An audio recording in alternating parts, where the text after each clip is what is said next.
friends, today we'll talk about John Suckling of Jacobean Age. Okay, he was the writer of Jacobean Age and he was knighted in the year 1630. You have to remember this. He was knighted in the year 1630. After he was knighted, his name was changed to Sir John Suckling. जिसका भी knighted उपाधि जिसको मिलती थी उनके आगे sir लग जाता था, तो सर जॉन सकलिंग उनका नाम फेमस हो जाता है. He was very good at bowling and card gamings and thus he was called greatest Gallant and greatest gangster of his time. ठीक है, तो वो बॉलिंग में एंड कार्ड गेम्स में बहुत ही गुड थे, तो इसलिए उनको फिर ग्रेटेस्ट गैंगस्टर भी बोला जाता था. ही वॉज आल्सो इन्वाइटेड और क्रिएटेड कार्ड गेम क्रिबेज. उन्होंने कार्ड गेम जो है क्रिबेज नाम का उसको फेमस किया था. कार्ड गेम कौन सा? Cribbage. Okay, you have to remember this. He was also invented card game cribbage. He was called natural E.D. Suckling because his poems are really simple and really natural. उनके poems बहुत ही simple natural होते थे, इसलिए उनको natural E.D. Suckling भी बोलते थे. And like John Donne, sir John Suckling also write in an anti platonic depletion of high flow love sentiments में वो भी जॉर्डन की तरह लिखते थे. Almost all his play show echoes of Shakespeare, Beaumont and Fletcher, जो हमने last video में अपने किए हैं. ठीक है, तो उनके प्लेस भी उनका ही एको देते थे. Okay, and let us start the classical play work of John Suckling. Okay, and the first work is Aglora. The first work is Aglora. He is the one who produced the play with her own expense with an elaborative scenery के साथ. उन्होंने अपने expense के साथ अपना play produce किया था. And lace of the coat of actors is of actual gold and silver. जो एक्चुअल गोल्ड एंड सिल्वर की लेस लगाई गई थी एक्टर्स ने पहनी थी. And Richard Flecknoe criticized this for short discourse of English stage. He says, though this play is full of flower, but it rather stuck. Because this play lacked dramatic interest, it is not a good play. Richard Flecknoe ने बोला था कि it is not a good play. उनको ये play अच्छा नहीं लगा था. उन्होंने क्रिटिसाइज़ किया था जॉन सकलिंग के प्ले को. किसने? रिचर्ड फ्लैक्नो ने. ओके, एंड सेकेंड है उनका गॉबलिन्स. द सेकेंड वर्क है उनका goblins and this play has several sense of Shakespeare Tempest. जो शेक्सपियर का टेम्पेस्ट है उसकी झलक हमें इसमें दिखती है. एंड थर्ड प्ले इज़ ब्रेनोरल्ड और सबटाइटल है इसका डिसकंटेंटेड कॉलोनल. Subtitle is discontented कॉलोनल. ये सबटाइटल्स आपको याद रखने होते हैं. सबटाइटल्स बहुत बार एग्जाम में पूछा जाता है. एंड ये एक सटायर है. It is a satire, you have to remember this. And on the Scottish people. Scottish people के ऊपर उन्होंने सटायर किया है.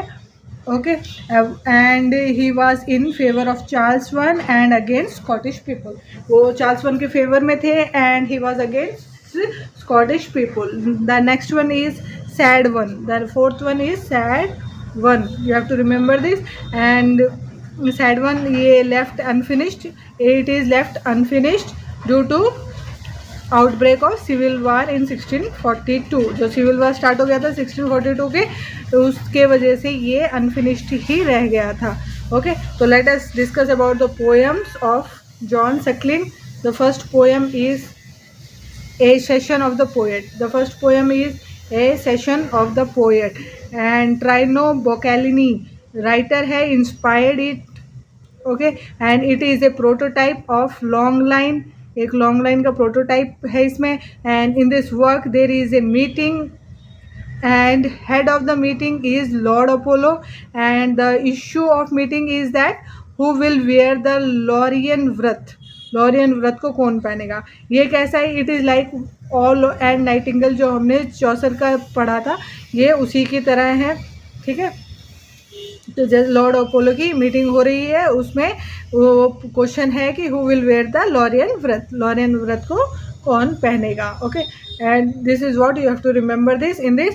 And the next one is a ballad upon a wedding. A ballad upon a wedding, और it resembles contemporary street ballad, ये contemporary street ballad को resemble कर रहा है। And in this he had written a lot of songs, बहुत सारे इन्होंने इसमें सॉन्ग्स लिखे हैं। एंड 3 इंपॉर्टेंट टाइटल्स आर, कौन से 3 इंपॉर्टेंट है? सॉन्ग 1 में बात करती हूँ, I breathe he send me back my heart since I cannot have dying from yours you will not part, why then should not thou have mine।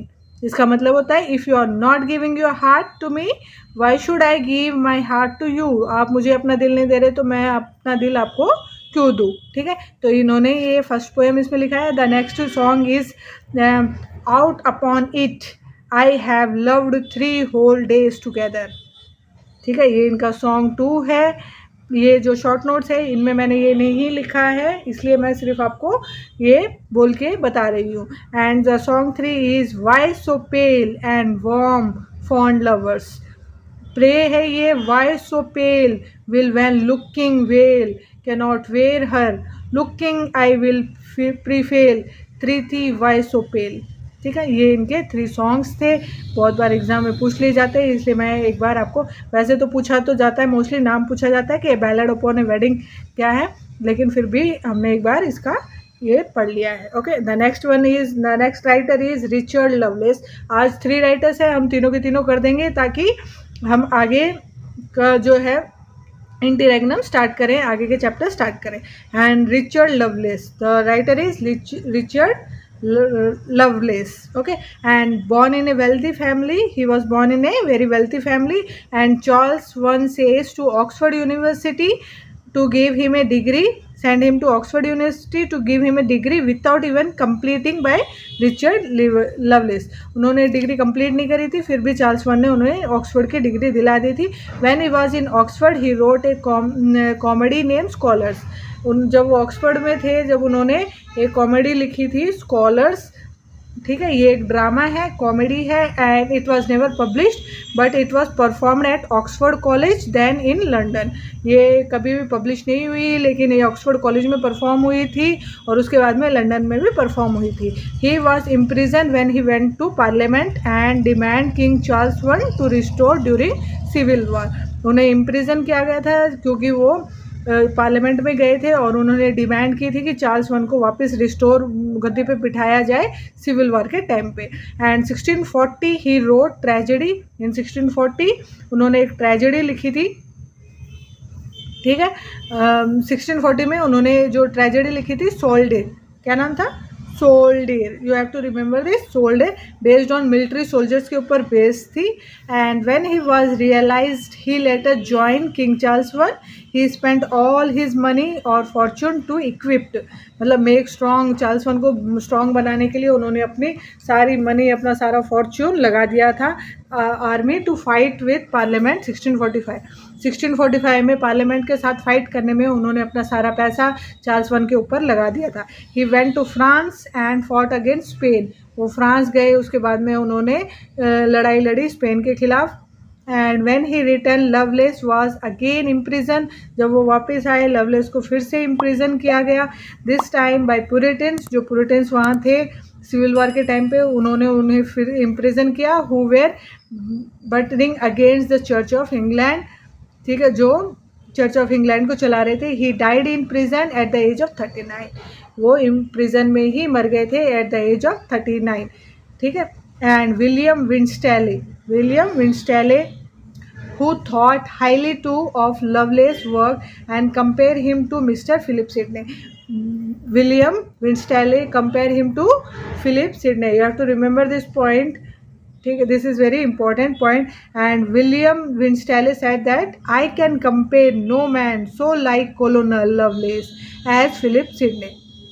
उन्होंने ये lines उनके लिए लिखी थी। ठीक है, and he also wrote an epitaph for him, epitaph भी उन्होंने लिखा है। एपिटैप का मतलब होता है स्टेटमेंट लिखी होती है उनके ग्रेव के ऊपर, जो ग्रेव बनता है ना क्रिश्चियंस में, उसके ऊपर एक स्टेटमेंट लिखी होती है, mean statement written on the grave.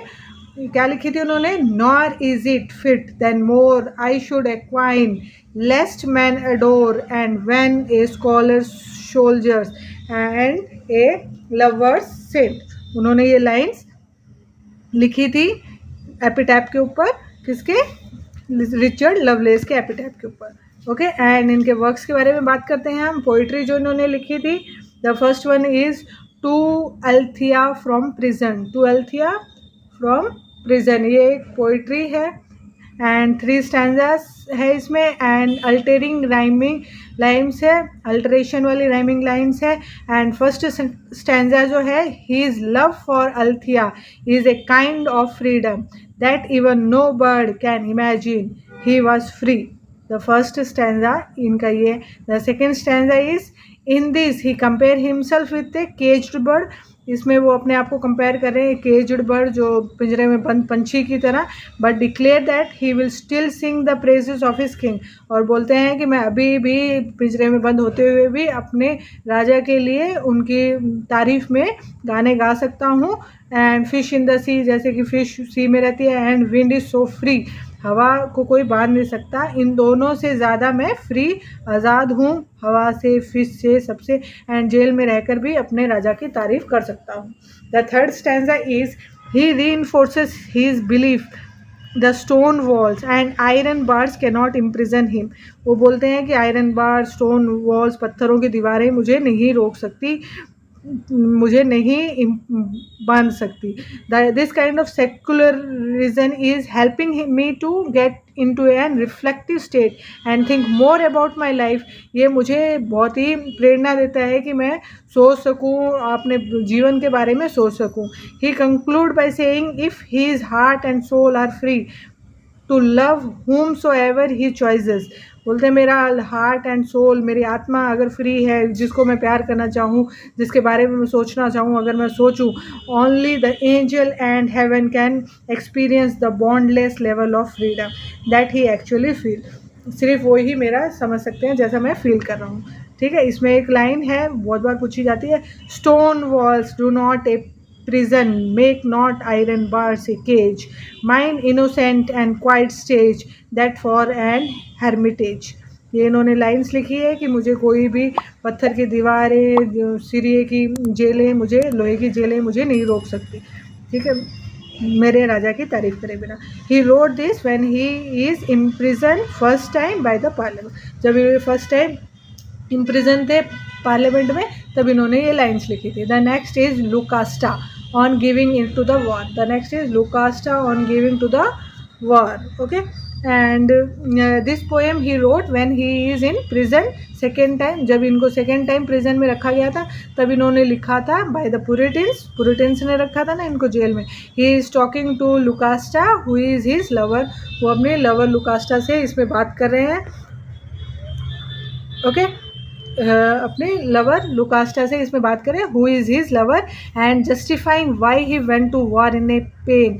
वो इतना दर्द में भी वॉर पे क्यों गए, वो जस्टिफाई कर रहे हैं। He goes with France to fight against Spain. मैंने बताया था कि स्पेन में वो फाइट करने के लिए गए थे फ्रांस की तरफ से। एंड 3 स्टांजास है, विल अल्टरेटिंग राइमिंग लाइन्स है इसमें।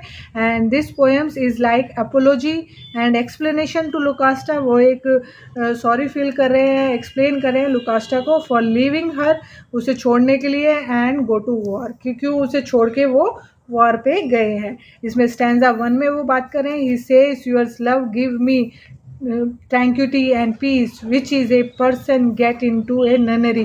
he get peace when he is near Lucasta and apologies for going in war। वो इसमें माफ़ी मांग रहे हैं फर्स्ट स्टेज में, बोलते हैं मुझे तुम्हारे प्यार से बहुत ही पीस मिलता है, बहुत ही शांति मिलती है, और वो उससे माफ़ी मांगते हैं कि मैं तुम्हें छोड़ के वॉर पे चला गया। And the second stanza is he compare the war his new mistress.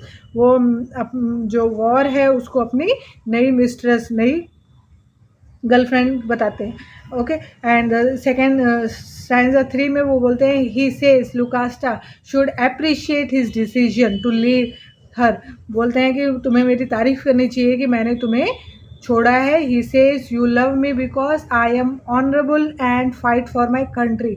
तुम मुझसे प्यार करती हो क्योंकि मैं ऑनरेबल हूँ और मैं अपने देश से प्यार करता हूँ। And if I do not go for war your love for me decreases. अगर मैं वॉर पे नहीं जाता तो तुम्हारा प्यार मेरे लिए कम हो जाता। ये लुकास्टा को बोलते हैं। ओके, ये सेकेंड वार के टाइम पे है, सेकेंड टाइम जो इम्प्रिजन हुए तब वो उन्होंने बोला है, तो आपको ये याद रखना है। एंड इसमें लाइन्स थी, I could not love the dear so much, love I not honour more. ठीक है, ये लाइन्स आपको याद रखनी है। I could not love the dear so much, loved I not honour me. Okay, तो ये लाइन्स आपको याद रखनी है। The next writer is Robert Herrick. This is the last writer of Jacobean age. आगे हम अपना इंटीरेग्नम स्टार्ट कर देंगे नेक्स्ट वीडियो में।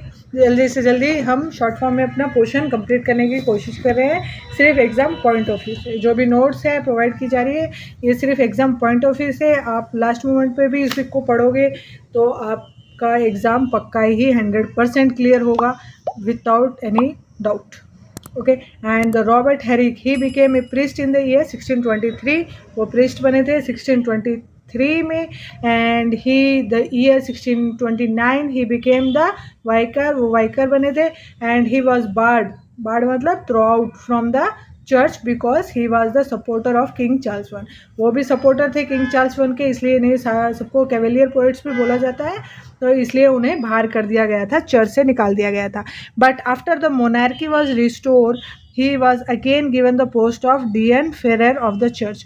जब वापस चार्ल्स वन रिस्टोर हो गए थे, उसके वापस गद्दी पे बैठे थे सिविल वार ख़त्म होने के बाद में, तो उनको वापस रिस्टोर कर दिया गया था और उनको डीएन की पोजीशन दी गई थी चर्च में। ओके, ही नेवर मैरिड, उन्होंने कभी शादी नहीं करी। Still he wrote love poems, फिर भी वो लव पोएम्स लिखते थे। Robert Herrick was the member of son of Ben. You have to remember this, member of son of Ben, जो बेन जॉनसन थे उनके सपोर्टर, उनके फॉलोवर थे ये। Okay, which is a group centre upon an admiration for the works of Ben Jonson. Okay, son of Ben का मतलब होता है is A group centre upon an admiration for the works of Ben Jonson, and he wrote about 5 poems for Ben Jonson। उन्होंने 5 poems लिखे हैं Ben Jonson के ऊपर। Victorian poet है ये Ben Jonson. And AC Swinburne, जो Victorian poet AC Swinburne describe Robert Herrick as the greatest song writer ever born in English race. Victorian poet AC Swinburne ने describe किया Robert Herrick को, क्या बोला है, the greatest song, आपको याद रखना है, the greatest song writer ever born in English race, कि जो इंग्लिश रेस है उसमें इतना अच्छा सॉन्ग राइटर कोई हुआ ही नहीं है। And the works are Hesperides, first work is Hesperides and it is a collection of poems and contains about 1400 poems. ओके, हेस्पेराइड्स में कितने हैं, 1400 पोएम्स है, आपको याद रखना है। ठीक है, कलेक्शन ऑफ पोएम्स है, 1400 पोएम्स का कलेक्शन है।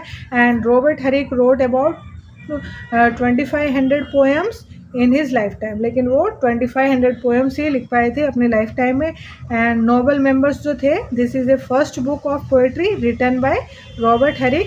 It contain in the large work which is Hesperides. ये एक बहुत ही लार्ज वर्क है। And this work noble number, क्या वो इसका नाम क्या है, नॉवल नंबर भी बोलता है, is the first book of spiritual poem. ये फर्स्ट बुक है स्पिरिचुअल पोएम्स की। Noble number is the first book of spiritual poems, आपको ये याद रखना है। And this is very important point. And in 17th century English composers Henry Lawes who set his poetry into songs, और English composer थे Henry Lawes, उन्होंने इनकी जो पोइट्री थी उसको सॉन्ग्स में कन्वर्ट किया था, हेनरी लॉयस, आपको ये याद रखना है। And the next second work is his prayer to Ben Jonson. In this he tells the reader that he is dedicating this to Ben Jonson. उन्होंने बोला है कि मैं ये अपना डेडिकेट कर रहा हूँ बेन जॉनसन के लिए। And who is fatherly figure, जो उनके फादरली फिगर है एंड मेंटर है ऑफ रॉबर्ट हेरिक के, उनको मैं डेडिकेट कर रहा हूँ। And he is praising muse which is symbolically referring to Ben Jonson. And he called Ben Jonson as Saint Ben in this poem. उनको Saint Ben भी बोला है इस पोएम में, किसने, रॉबर्ट हेरिक ने। ओके, तो ये आपको इम्पोर्टेंट नोट्स दी जा रही है, आपको ये याद रखना है। The next one is delight in disorder. delight in disorder. His works were criticized heavily because it is too vulgar. बहुत ही क्रिटिसाइज किया गया उनके वर्क्स को क्योंकि पूरे वल्गर थे. And while he was writing poetry, he cites various examples focusing on sexual love, and his poetry is classified as erotic बोला गया है. उनकी पोइट्री को वल्गर बोला गया है. ठीक है. तो डिलाइट इन डिसऑर्डर में उनकी काफ़ी क्रिटिसाइज किया गया है उनको. एंड ओविड जो राइटर थे use to write about a sexual theme, and he use to ये सेक्सुअल मेटाफर यूज़ किया है in order to write beautiful poems. उन्होंने सेक्सुअल मेटाफर्स यूज़ किए. And Ben Jonson use to appreciate poets like Ovid. Ben Jonson भी Ovid को appreciate करते थे. So Robert Herrick was the follower of Ben Jonson. So he last follow the same thing. उन्होंने भी वही follow किया जो बेन जॉनसन फॉलो करते थे ओविड को. And got inspired by ancient erotic poets like Ovid. ठीक है. तो उन्होंने वो भी बेन जॉनसन की तरह ही इनको फॉलो करते थे. The next one is death poets society. Death poet society एक मूवी है. And to the virgins make much of time. Okay. And gather ye, इसमें लिखा गया gather ye rosebud while ye may. इसमें 4 जो है थीम दिए गए हैं कार्बेडियम के. देखते हैं. To the virgins make much of time, and to daffodils. आपको याद रखना है. To virgin make much of time. To daffodils इसमें पोएम है. To blossom and Corinna going maying poem. ये 4 दिस थीम ऑफ कार्बेडियम is also seen in this poems also written by Robert Herrick. And in this he is talking about how life is sorry, and in this he is talking about how life is short and how this world is so beautiful, and theme of carpe diem is seen in this. And in this he is admiring virgins who never had sexual encounter. ठीक है. वो virgins की तारीफ करते हैं. Stanza 1 की बात कर लेते हैं हम. स्टैंजा 1 में ये कहते हैं जैसे सुबह जो फूल को देखते हैं तो उनमें ब्यूटी खुशबू होती है, शाम तक ये ब्यूटी खुशबू कम हो जाती है. उसी तरह यूथ जवान लोगों को अपने टाइम वर्जिन्स को टाइम का सही यूज़ करना चाहिए. फर्स्ट मेटाफर इसमें लिया गया है स्टैंजा 1 में is a flower.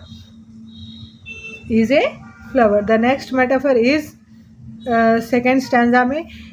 He used the metaphor of sun to convey the theme of passing of time.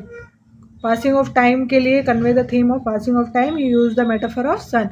He used the term glorious lamp for sun. He says glorious lamp. उन्होंने glorious lamp बोला है sun को of heaven to the sun. He says sun is in its full energy in the day, but as the time passes or at the end of the day, he also used to set. उसे भी जाना ही होता है at the end of the day. And stanza 3 में बात हो रही है. He says best time to everybody is youth. सबके लिए बेस्ट टाइम होता है कौन सा होता है? यूथ का होता है. हमें भी ये पता है. ओके. तो ये कहते हैं कि best time for everybody is youth, and the worst time is the old age when you are left with no energy no courage. जब हमारे अंदर कोई एनर्जी भी नहीं होती, कोई करेज भी नहीं होता, तो ओल्ड एज की बात कर रहे हैं. स्टैंजा 3 में ये यूथ की और ओल्ड एज को कंपेयर कर रहे हैं. In the last stanza he is acting as a didactic teacher. Didactic का मतलब होता है means a person who keeps on teaching और प्रीचिंग समथिंग. कुछ भी बोलते रहते हैं उनको डायडेक्टिक टीचर बोलते हैं. लाइन्स है. Virgins should not waste their time. I cannot be get back once they have lasted, so they should not feel shy and they should indulge and make love with their lovers. ये इनकी lines है. And the opening lines are gather ye rose. बोला था मैंने first metaphor इन्होंने flower का use किया है. तो ओपनिंग लाइन्स है gather ye rose but while ये मे. ठीक है. Why time is still of line. And this same flower that smiles today tomorrow will be die. जो आज स्माइल कर रहा है फ्लावर वो कल जाना भी है. ठीक है. तो इसमें क्वेश्चन हम डिस्कस कर लेते हैं. To daffodils is a poem written by. To daffodils किसने लिखा है? Is a poem written by. The answer is Robert Herrick. You have to remember this. ये 4 इंपॉर्टेंट थे इसलिए मैंने आपको ये पोएम्स बता दिए हैं. ओके. तो आपको याद रखना है. और कल हम अपना शुरू करेंगे civil war and interregnum 1640 to 1660 जो था टाइम पीरियड. ज़्यादा से ज़्यादा प्लीज़ मेरी वीडियो सब्सक्राइब कीजिए, लाइक कीजिए, शेयर कीजिए एंड कमेंट कीजिए, ताकि मुझे मोटिवेशन मिले और ऐसे ही मैं आपके लिए अच्छी अच्छी वीडियोस लाती रहूँ। जो आपको नोट्स दी जा रही है वो सिर्फ एग्ज़ाम पॉइंट ऑफ व्यू से, आपको डिटेल नोट्स चाहिए तो हम ये कंप्लीट करने के बाद में डिटेल नोट्स भी बनाएंगे, लेकिन ये सफिशिएंट मटेरियल है आपको नेट क्लियर करने के लिए अच्छे नंबरों से, ठीक है। This is my guarantee, because बहुत ही टॉपर के नोट्स है जो ये यूज़ करते हैं और काफ़ी ज़्यादा मात्रा में बच्चे इसी नोट्स को पढ़ के अपना नेट क्लियर करते हैं। Thank you for watching my video, thank you so much, have a nice day.